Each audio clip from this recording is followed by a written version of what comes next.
Hey everybody, it's Amy from AmyBaughmanSewandQuilt, and I discovered something I just had to share. I'm sitting here with my brother, Luminaire, and of course if you have a Dream Machine with a scanner built in, you can do this as well. If you have a Stellar, well, you're just going to send it wirelessly anyway. But here's my iPad. I have an iPad Pro, and I did a screen capture of an image from Google, right?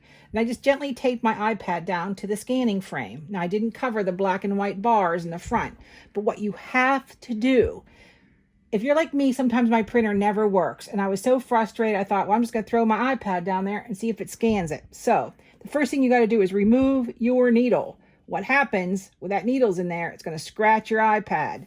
Remove the foot so you have room to, oops, sorry about that, where you have room to scan with your iPad. So I don't have a screen protector on here or anything, and I just moved indirect lighting. I don't have any light shining on my Luminaire. I just put a little piece of painter's tape just to hold my iPad so it doesn't, God forbid, fall off onto the floor. So here's what we're going to do is we're just going to go to Design Center. You can see I have a black and white image of a Santa Claus, nice contrast, the same thing you would print out and put on your scan mat. I'm going to go to Design Center.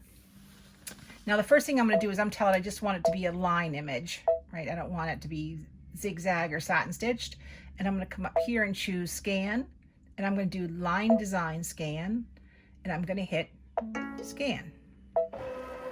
So now there's a couple fingerprints on my iPad, but I usually keep it pretty clean. So right now it's looking at the white-black balance on the top of your board. And now it's scanning, just like if you had a piece of paper on there.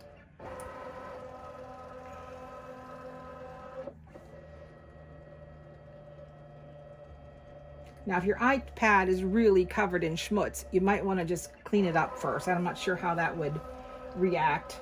And if you had a screen saver, you know, the plastic cover on top, maybe a little better with keeping the reflection down.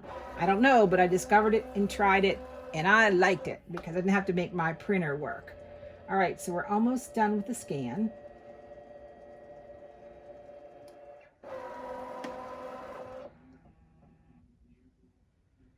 And there it is. So you're just going to crop it. Now this is not going to be as, you know, I'm not going to get fussy about it. You're going to see some extra lines and things. So just so you can see, just going to crop it. Now I increased the grayscale detection just because I did. It worked both ways, either way. So there's my first image. If I go to set it, now all I have to do is go in and clean up with the eraser. Go to next.